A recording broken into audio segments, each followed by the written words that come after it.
Well, welcome to all of you who are joining us for this reception here at the State Department in the Ben Franklin Room. And it is a particular honor for us to welcome not only a great leader, but someone who has a strong personal commitment to the U.S.-India relationship, President Barack Obama.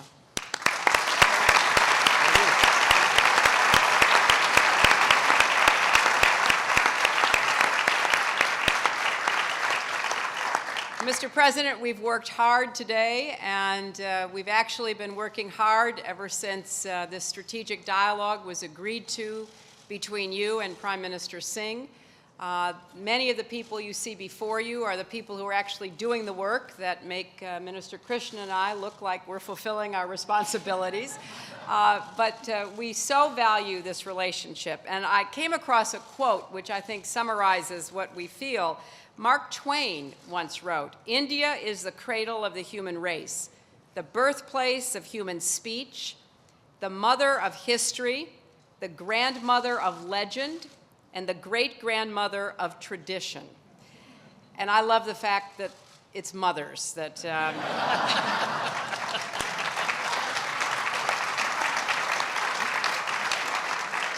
Well, given the talent, the expertise, and the enthusiasm in this room, not only from our distinguished delegation from India and all of the people here in our government who have worked so hard, but Indian Americans who themselves embody the importance of this relationship, we are so excited as we broaden and deepen this extraordinary partnership.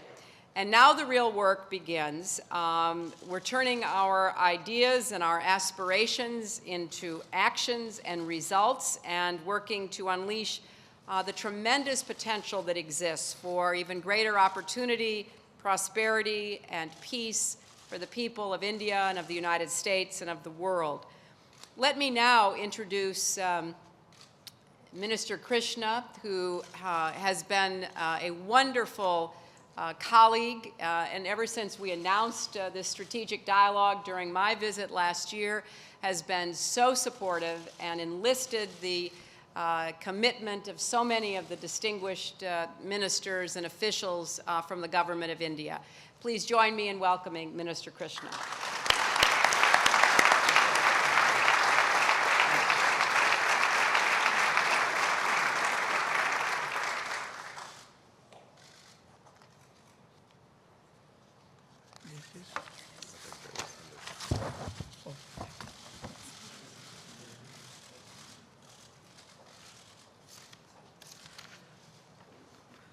Mr. President,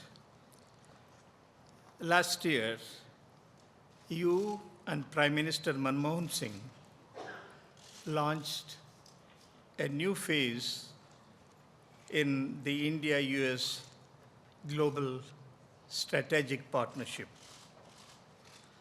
I bring to you from Prime Minister Dr. Manmohan Singh, who spoke with you last week.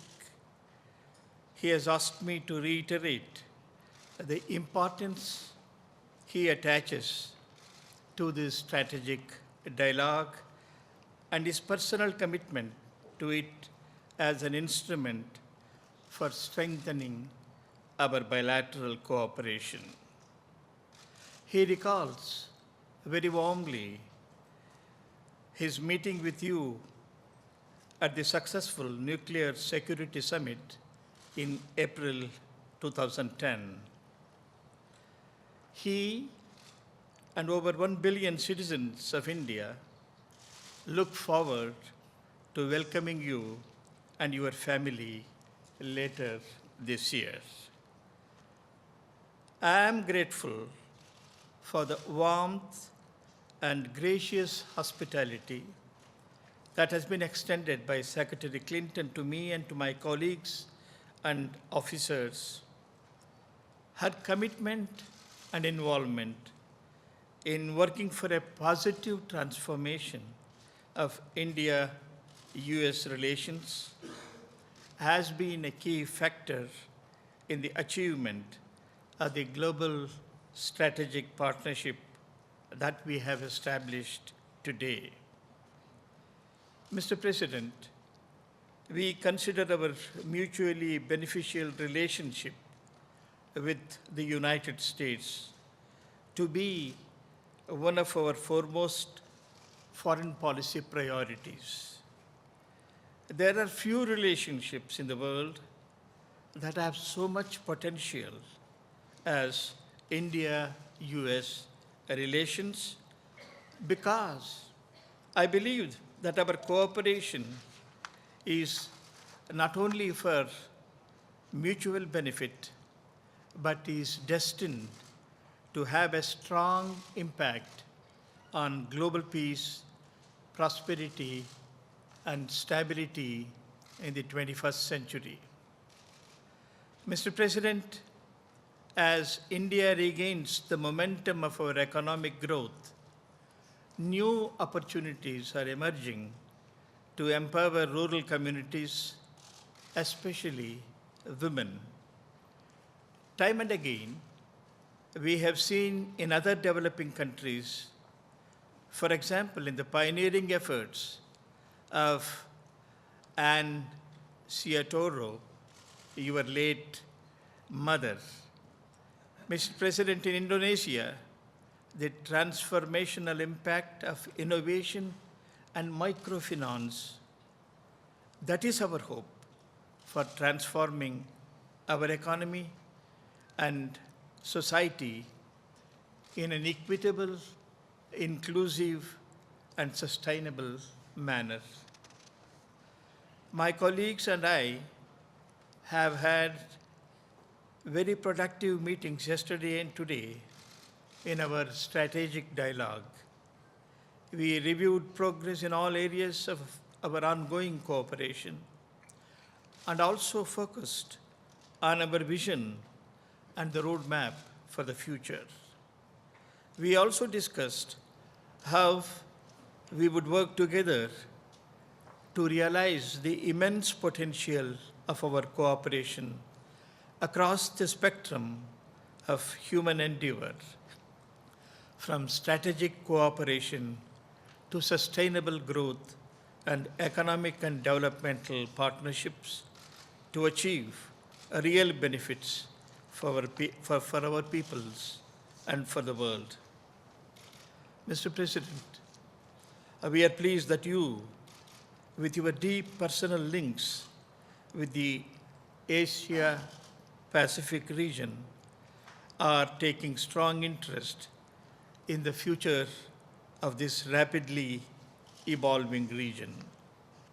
We look forward to a stable, secure, prosperous future for this region, defined by cooperation, openness, and inclusion.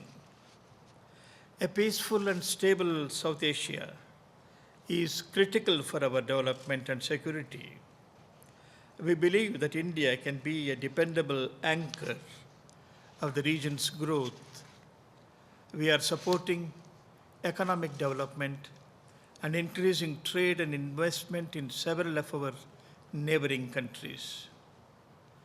We remain committed to Afghanistan's development and supporting the Afghan people in their efforts to build their capacity and assume the rightful responsibilities for governance, security, and development. With international support, they will succeed in their efforts.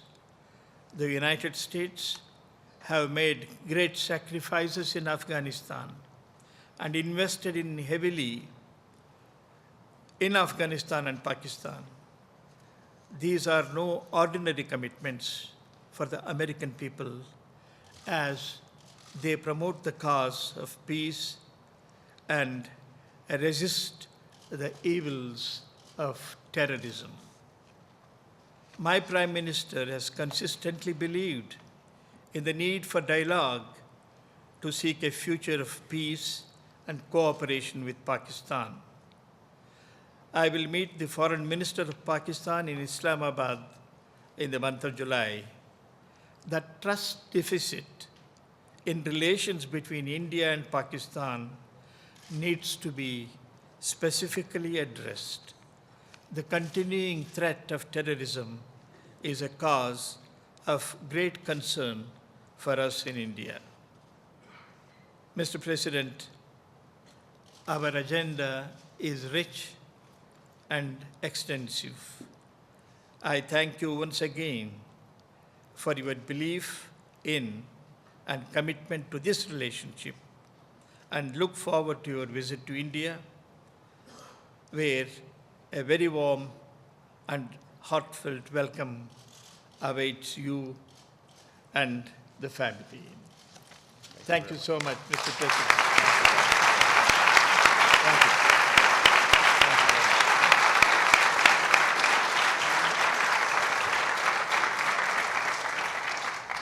Well, Mr. President, we love having you come to the State Department and to have this chance to see all of these people who have worked so hard on this dialogue is for us a very great honor. And we thank you for your personal commitment, as Minister Krishna outlined, to broadening and deepening this critical relationship between India and the United States.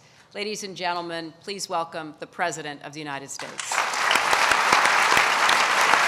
Thank you. Thank you very much. Thank you. Thank you. Thank you so much. Thank you very much. Good evening, everyone. Namaste.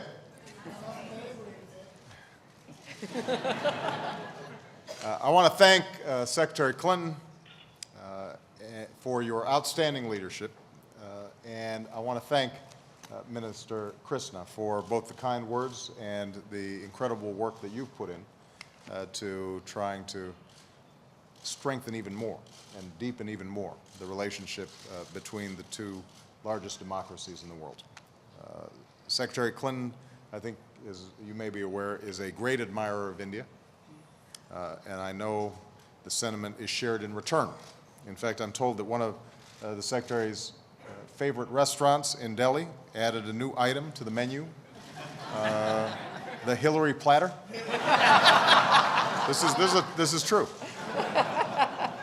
What does it have? Chapatis? Oh, it's got all kinds of things.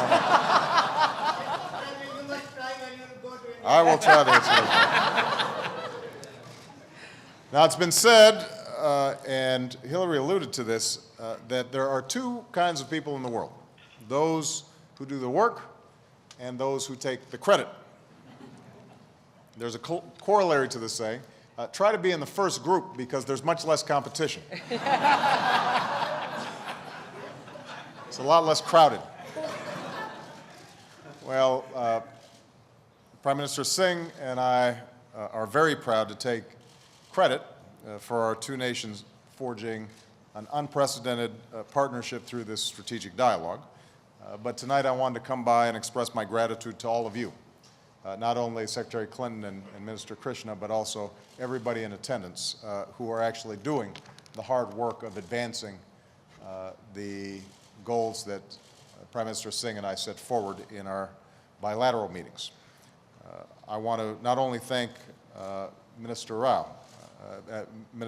Krishna, but I also want to thank Secretary Rao and members of the Indian delegation, our two wonderful ambassadors, Meera Shankar, where'd she go? There she is, as well as my great friend Tim Romer, and leaders from across my administration.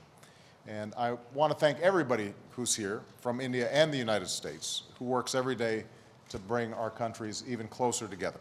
Leaders in business, in civil society, academia, faith groups, especially our many friends from our very strong, very proud, very vibrant Indian American community.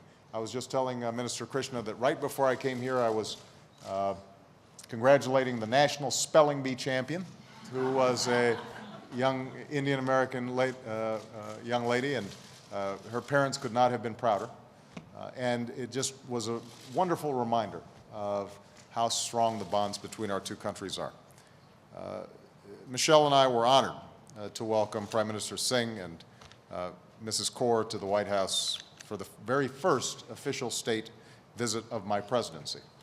It was a state visit that demonstrated that our relations with India are at the highest of priorities for my administration and for me personally as President of the United States. I said then that India is a leader in Asia and around the world. It's a rising power and a responsible global power. That's why I firmly believe that the relationship between the United States and India will be a defining partnership in the 21st century. The new national security strategy that I released last week makes this absolutely clear. A fundamental pillar of America's comprehensive engagement with the world involves deepening our cooperation with 21st century centers of influence, and that includes India. Moreover, the relationship between the United States and India is fundamentally unique because, as our strategy explains, we share common interests, but we also share common values. As the world's two largest democracies and as countries that are rich in diversity with deep and close connections among our people. In other words, the United States values our partnership not because of where India is on a map, but because of what we share and where we can go together. India is indispensable to the future that we seek, a future of security and prosperity for all nations. That's why a third of my cabinet has already visited India, not only for the chapatis,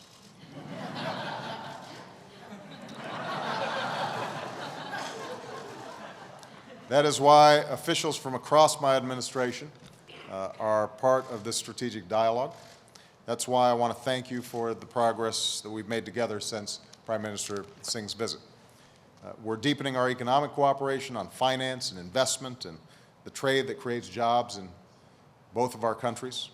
And I look forward to working with Prime Minister Singh and our fellow G20 partners this month in Toronto as we work to foster economic growth that is both balanced and sustained. With our agreement on fuel reprocessing, we're moving ahead with our civil nuclear agreement. We're expanding our green partnership to promote green buildings, energy efficiency, and the sustainable development that creates jobs and reduces poverty. And as we strive to implement our Copenhagen commitments, we'll be working together to ensure a successful climate conference in Mexico later this year.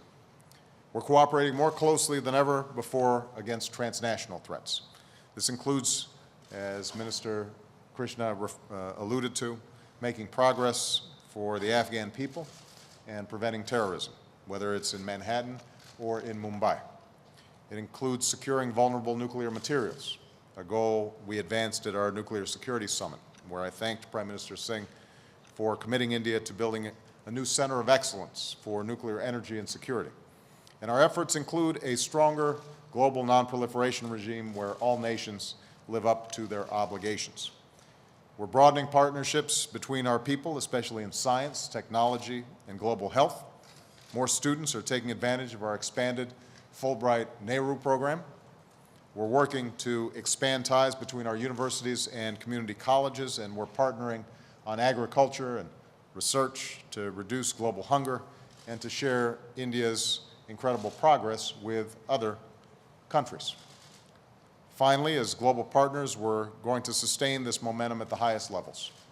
During his state visit, the Prime Minister graciously invited me and my family to visit India this year, and I happily accepted. And as I confirmed to him when we spoke last week, I'm delighted to announce tonight that I plan to visit India in early November. So,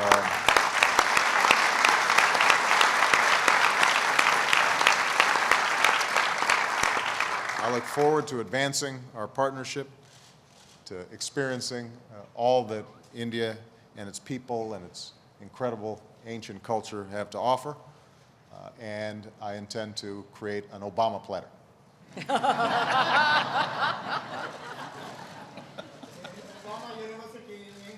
Yes. As I look ahead to my visit, I've got another quote that matches up pretty well with Mark Twain's. This is a scholar from Europe who traveled to India more than a century ago. And he said, "Whatever sphere of the human mind you may select for your special study, whether it be language or religion or mythology or philosophy, whether it be law or customs, primitive art or science, you have to go to India. Because," he said, "some of the most valuable and instructive material of the history of man are treasured up in India and India only. So when it comes to the sphere of our work, building a future of greater prosperity, opportunity, and security for our people, there is no doubt I have to go to India. But even more, I am proud to go to India, and I look forward to the history that we will make together, progress that will be treasured not just by this generation, but by generations to come. Thank you very much, everybody.